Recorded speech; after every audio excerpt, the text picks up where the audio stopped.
नमस्कार, स्वागत है आप सभी का आपके मेरे मेरे चैनल पे। आज की क्लास जो होने वाली है वो यूपी टेट और यूपी टेट की क्लास होगी, जिसमें हम सबसे पहले यूपी टेट और सुपर टेट के सिलेबस के बारे में डिस्कशन करेंगे। सबसे पहले ये समझते हैं कि यूपी टेट और सुपर टेट के सिलेबस में क्या क्या डिफरेंस है। देखिए, सबसे पहले बात हम ये करेंगे कि जो किसी भी एग्ज़ाम को क्रैक करने का तरीका क्या होता है। अगर आपके पास एक सही तरीके से आप काम करेंगे, सही डायरेक्शन में काम करेंगे, तो आप आसानी से किसी भी एग्ज़ाम को पास कर सकते हैं। कहने का मतलब क्या है कि सबसे पहले आपको क्या करना चाहिए कि जो भी एग्ज़ाम की तैयारी कर रहे हैं उसका सबसे पहले आपके पास एक सिलेबस होना चाहिए।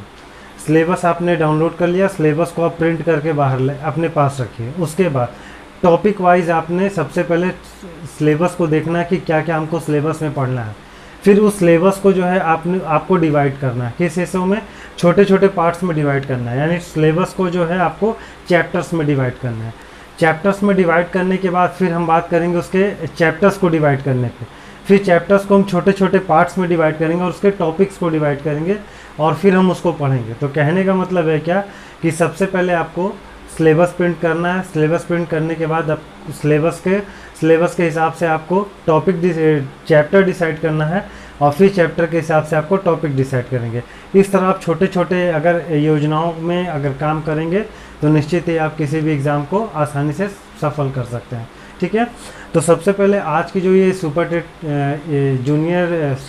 यूपी टेट की जो क्लास होनी है उसमें हम सबसे पहले बात करेंगे इसके सिलेबस की, कि गणित का जो उसमें सिलेबस है, मैथ का जो पोर्शन है यूपी टेट में वो क्या है, उसमें क्या क्या उसमें आता है।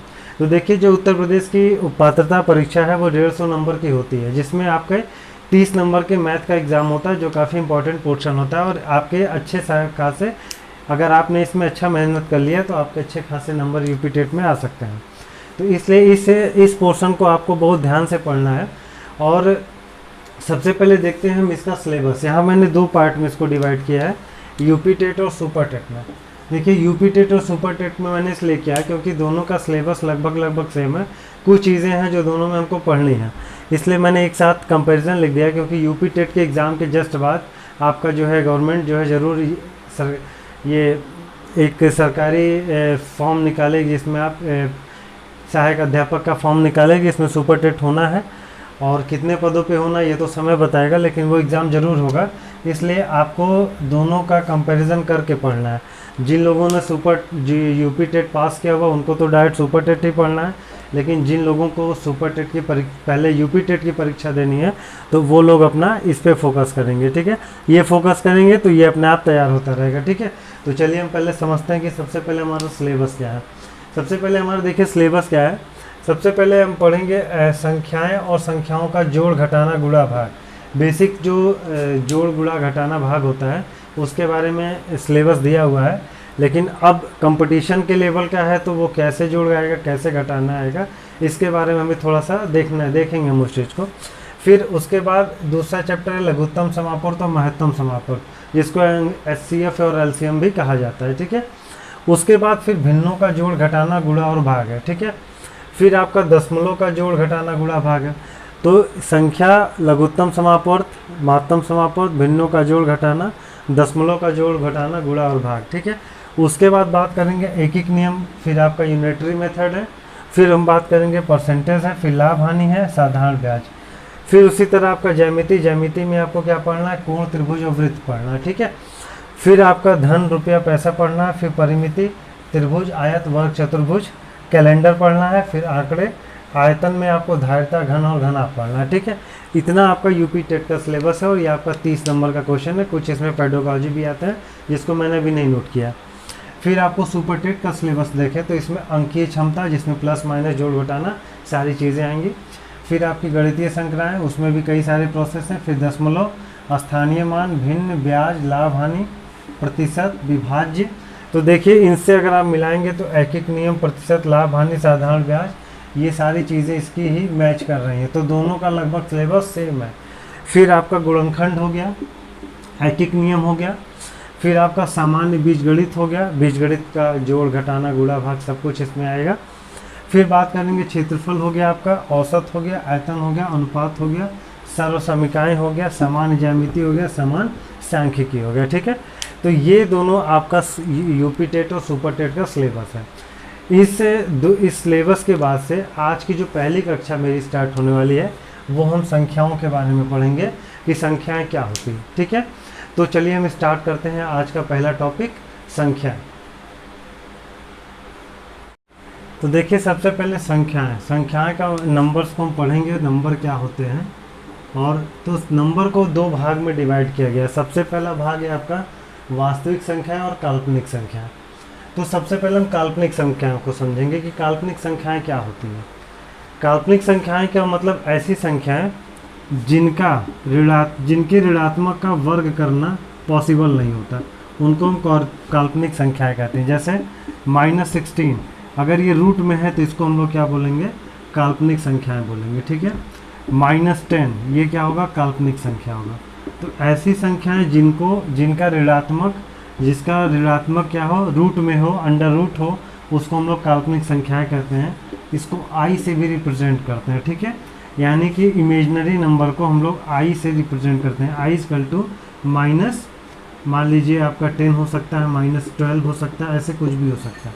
तो अगर हम इसका स्क्वायर करें तो आई स्क्वायर इक्वल टू हो जाएगा आपका -10। ठीक है, तो कुल मिला के ऋणात्मक संख्याएं क्या संख्याएं होती हैं, काल्पनिक संख्याएं वो संख्याएं होती हैं जिनमें ऋणात्मक संख्याओं का रूट होता है, उनको हम लोग काल्पनिक संख्याएं कहते हैं। ठीक है, उसके बाद बात करते हैं वास्तविक संख्याओं की। वास्तविक संख्याएं वो संख्याएं होती हैं जिनको हम नंबर लाइन पे रिप्रेजेंट कर सकते हैं, रेखा ग्राफ पे हम प्रदर्शित कर सकते हैं, उनको हम वास्तविक संख्याएं कहते हैं। इसमें कई तरह की संख्याएं आती हैं। कौन कौन सी संख्याएं आएंगी, आपका पूर्णांक आता है जिसको इंटीजर्स कहते हैं, हम लोग इंटीजर्स कहते हैं। फिर आपका नेचुरल नंबर आएगा, नेचुरल नंबर जिनको हम लोग प्राकृत संख्याएं कहते हैं। उसके बाद आपका हो गया होल नंबर, जिसको हम लोग जो है होल नंबर, जिनको हम लोग पूर्ण संख्याएं कहते हैं। उसी तरह आपका इसमें जो है इवन नंबर, ऑड नंबर और जो है फिर डेसिमल नंबर, ये ऐसे करके कई सारी संख्या है। तो हम बारी बारी से एक एक संख्याओं को समझेंगे। सबसे पहले जो है आप संख्याएं दो प्रकार की हो जाएंगी, वास्तविक और काल्पनिक। वास्तविक में आपकी जो है पूर्णांक, natural number, whole number, even number, इनको प्राकृत संख्याएं, पूर्ण संख्याएं, दशमलव संख्याएं। दशमलव संख्याएं की भी दो कैटेगरी होंगी। सारी कैटेगरी पे हम बात करेंगे। सबसे पहले जो है हम बात करेंगे इसमें नेचुरल नंबर से हम स्टार्ट करते हैं। ठीक है, तो देखिए समझते हैं नेचुरल नंबर क्या होती है। देखिए कभी भी जब आप गिनती स्टार्ट करते हैं तो कैसे स्टार्ट करते हैं। गिनती स्टार्ट करने के लिए आप सबसे पहले क्या करते हैं, आप कहाँ से गिनती स्टार्ट करते हैं, तो हम गिनती स्टार्ट करते हैं, इसको हम लिख दे रहे हैं प्राकृत संख्या। प्राकृत संख्या जिन संख्याओं से गिनती की जाती है उनको हम लोग प्राकृत संख्याएं कहते हैं। जैसे आपका 1 2 3 4 5 6 ये सब आपकी प्राकृत संख्याएं हो गई। एग्जाम्पल में आप लिख सकते हैं 1 2 3 4 5 6 और ये इनफाइनाइट तक जाता है। ठीक है, उसके बाद हम बात करेंगे पूर्णांक, इसको हम लोग इंग्लिश में नेचुरल नंबर भी कहते हैं। All counting numbers are called natural number. ठीक है, सेकेंड है आपका पूर्ण संख्या। पूर्ण संख्या है, इसको हम लोग कहते हैं whole number. Whole number, whole number. अब होल नंबर क्या होता है, जब आपके प्राकृतिक संख्याओं में जीरो ऐड हो जाता है, जब आपके प्राकृतिक संख्याओं में जीरो ऐड हो जाता है तो उसको हम लोग क्या कहते हैं, पूर्ण संख्याएं कहते हैं। ठीक है, जैसे 0 1 2 3 4 5 6 ये सब आपकी क्या हो गया, पूर्ण संख्याएं हो गई। और अगर 1 से स्टार्ट होगा तो वो आपका क्या हो जाएगा, प्राकृत संख्या हो जाएगा। ठीक है, तीसरा पॉइंट है आपका पूर्णांक। अब पूर्णांक में देखिए क्या है, पूर्णांक हम लोग इंटीजर्स कहते हैं। अब इंटीजर्स में क्या होता है, इंटीजर्स क्या होते हैं, इंटीजर्स एक ऐसी चीज़ होती है जिसमें सभी ऋणात्मक एवं धनात्मक संख्याएं ली जाती हैं। धनात्मक संख्याएं ली जाती हैं। जैसे आपका मान लीजिए -1 -2 0 5 4 6 ये सब आपकी जब ये पूरा ग्रुप जो होगा वो आपका पूर्णांक का हो जाएगा। आप ऐसे समझिए कि अगर हम 5 का अपोजिट बोले तो क्या बोलेंगे, तो आप 5 का अपोजिट -5 बोलेंगे। तो ये आपका जो -5 है ये पूर्णांक में आएगा। ठीक है, इसका ऐसे हम अगर डेली लाइफ में यूज़ करें, जैसे कहते हैं लोग कि मुझे 300 का नुकसान हो गया, तो नुकसान या किसी भी चीज़ को हम जो है ऐसी चीज़ को, या जैसे 300 मीटर ज़मीन से नीचे, तो जब कोई चीज़ नीचे जा रही होती है तो उसको हम माइनस में लिखते हैं, उसी माइनस के लिए पूर्णांक संख्याएँ आती है। ठीक है, तो ये आपका पूर्णांक हो गया। तो ये 3 संख्याएँ प्राकृतिक संख्या है जिनमें गिनती 1 से स्टार्ट होती है। आपका पूर्ण संख्या जिसमें गिनती 0 से स्टार्ट होती है। पूर्णांक जिसमें गिनती ऋणात्मक से स्टार्ट होती है। ठीक है, तो इसमें सबसे छोटी प्राकृतिक संख्या सबसे छोटी प्राकृतिक संख्या 1 होती है। और पूर्ण संख्याओं में सबसे छोटी पूर्ण संख्या जो होती है वो 0 होती है, और इसमें इनफाइनाइट होती है, इसमें कोई गिनती नहीं है। ठीक है, इतनी बात तो आपको समझ में आई होगी। देखिए मित्रों, आपको संघर्ष करना पड़ेगा, संघर्ष में ही जो है सब कुछ है, बिना संघर्ष के कुछ होता नहीं है। और मेहनत कभी भी आपकी कभी जो है असफल नहीं होती। आप मेहनत करेंगे जरूर आपको कभी ना कभी सफलता मिलेगी, आज मिले कल मिले, लेट हो सकता है लेकिन ज़रूर मिलेगी। वो कभी आपको कभी मेहनत आपकी जो है जाया नहीं होगी। ठीक है, तो ये 3 प्राकृतिक संख्याओं के बाद अब हम अगली संख्या के बारे में बात करेंगे, वो है आपकी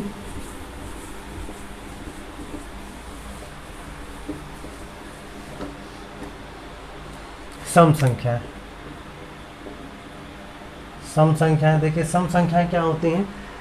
ऐसी संख्या जिनको हम 2 से डिवाइड कर सके उनको हम सम संख्या कहते हैं। जैसे आपका हो गया 2, 4, 6, 8, 10, 12, 14, 16, ये होता है सम संख्या। जिन संख्याओं को 2 से डिवाइड करने पे पूरी तरह से विभाजित हो जाए, डिवाइड हो जाए, उनको हम सम संख्याएं कहते हैं।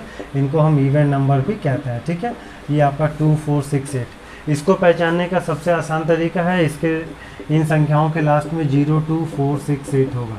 अगर कितना भी कोई बड़ा नंबर होगा उसका आप इकाई का अंक देखिए, अगर उनके लास्ट में ये नंबर्स होंगे तो वो सम संख्या होंगे। जैसे आपका मान लीजिए एक एग्जांपल है 5, 6, 4, 8, 0, 2, तो इसके लास्ट में 0 है तो ये क्या हो जाएगा? सम संख्या हो जाएगी। ठीक है, उसी तरह अगर 1, 3, 5, 7, 9, 2, 8, 7, 5, 4 दिया है तो लास्ट में 4 है तो ये सम संख्या हो जाएगी। तो क्वेश्चन में कभी कभी आपको सम संख्या पहचानने के लिए भी कह सकता है, तो आप इस तरह आसानी से इसको पहचान सकते हैं। ठीक है, जिसके लास्ट में 0 होगा, 0, 2, 4, 6, 8 होगा, उसको हम लोग सम संख्याएं कहेंगे। ठीक है, उसके बाद बात करते हैं अगली संख्या की, वो है विषम संख्या। विषम संख्या किसे कहते हैं? इसको हम लोग ऑड नंबर कहते हैं। ठीक है, ऑड नंबर क्या होता है? जिन संख्याओं को 2 से डिवाइड करने पे डिवाइड ना हो उनको हम ऑड नंबर कहते हैं।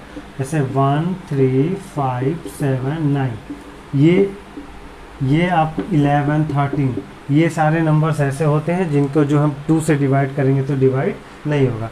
इसको पहचानने का तरीका भी क्या है? इसके लास्ट में आपका क्या आना चाहिए?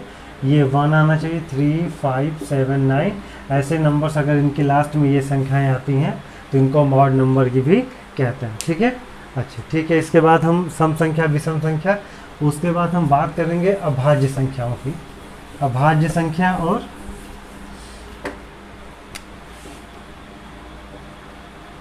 अभाज्य संख्या, इसको हम लोग कहते हैं प्राइम नंबर। ठीक है, और प्राइम नंबर देखिए क्या होता है?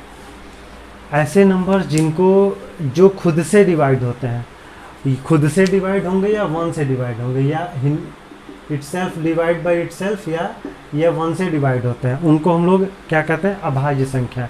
जैसे आपका देखिए 2, 3, 5, 7, 11, 13, ये सारे नंबर ऐसे जो होते हैं, ये जो होते हैं खुद से डिवाइड होते हैं। ठीक है, इनको डिवाइड करने के लिए या तो आप 1 का यूज़ करेंगे या तो इन्हीं संख्याओं का यूज़ करेंगे।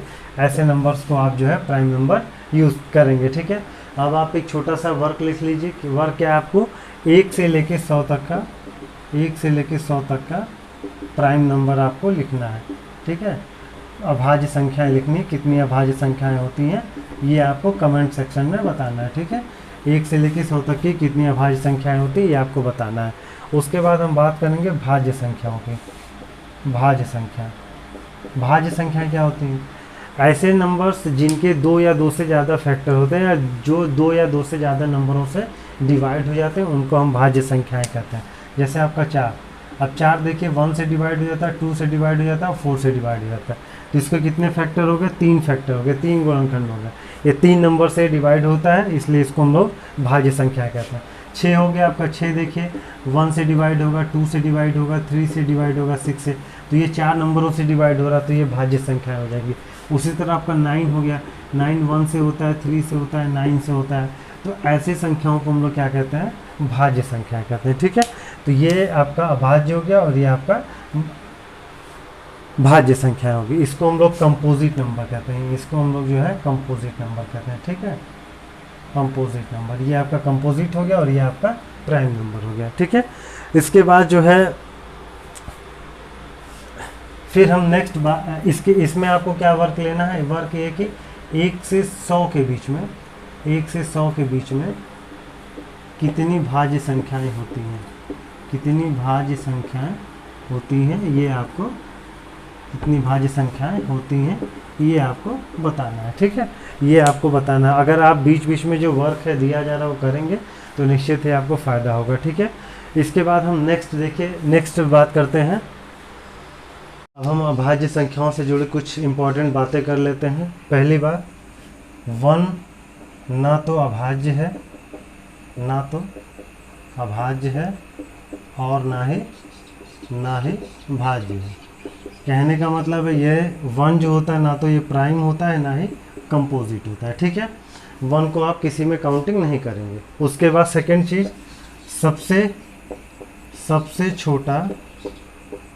सबसे छोटा सम संख्या जो अभाज्य होती है, जो अभाज्य होती है, वो होती है आपकी 2। वो संख्या होती है जो सम संख्या होती है और अभाज्य भी होती है। तो यही एक ऐसी संख्या है जो आपका इवन भी होता है और प्राइम नंबर भी होता है। ठीक है, तो याद रखेंगे, अगर आपसे पूछे कि सबसे छोटा प्राइम नंबर सम इवन में कौन सा होता है तो वो आपका 2 होता है। तीसरा, अब हम 1 से लेकर 100 तक के बीच के कुछ नंबरों को, प्राइम नंबरों को लिखते हैं। आपका 2 3 5 7 11 13 19 17 19, फिर 23 29 31 37 41 43 47, फिर आपका 53 59 61, फिर 67 71 73, उसके बाद सीधे आ जाएंगे 79, फिर 83 89 और 97। ये आपके 1 से लेके 100 तक के बीच के जो है अभाज्य संख्या है। इसमें एक बात ध्यान देने वाली बात है, आप देखिए कुछ मैं पेयर बना रहा हूँ, जैसे 3 और 5 का, 5 और 7 का, 11 और 13 का, 17 और 19 का, फिर इसी तरह आपको देखिए यहाँ पे 21 और 31 का, फिर आपका 41 और 43, फिर 71 और 73, फिर आपका कौन सा हो गया, ये इनमें देखिए एक बात, एक चीज़ कॉमन है। वो कॉमन क्या है कि इनके बीच में जो गैप होता है वो 2 का होता है। तो ऐसे प्राइम नंबर जिनके बीच 2 का गैप होता है उसको हम ट्विन प्राइम बोलते हैं। ठीक है, ट्विन प्राइम बोला जाता है। और ये ठीक है, ये हो गया ट्विन प्राइम। दूसरी बात कि 1 से लेकर 100 के बीच में टोटल 25 अभाज्य संख्याएं होती हैं, 25 अभाज्य संख्याएं होती हैं। ठीक है, आज के लिए बस इतना ही। नेक्स्ट वीडियो में हम अभाज्य संख्याओं से रिलेटेड क्वेश्चन सॉल्व करेंगे। फिर उससे के बाद कुछ और भी चीज़ें जो इस संख्या में रह गया उसको बताएंगे। उसके बाद फिर हम जो टेट का जो अगला पार्ट है उसमें भिन्न संख्याओं का जोड़ घटाना, गुणा भाग, ये सारी चीज़ें उसके बारे में हम सीखेंगे। ठीक है, तो मिलते हैं हम जल्दी नेक्स्ट वीडियो में। तब तक के लिए धन्यवाद।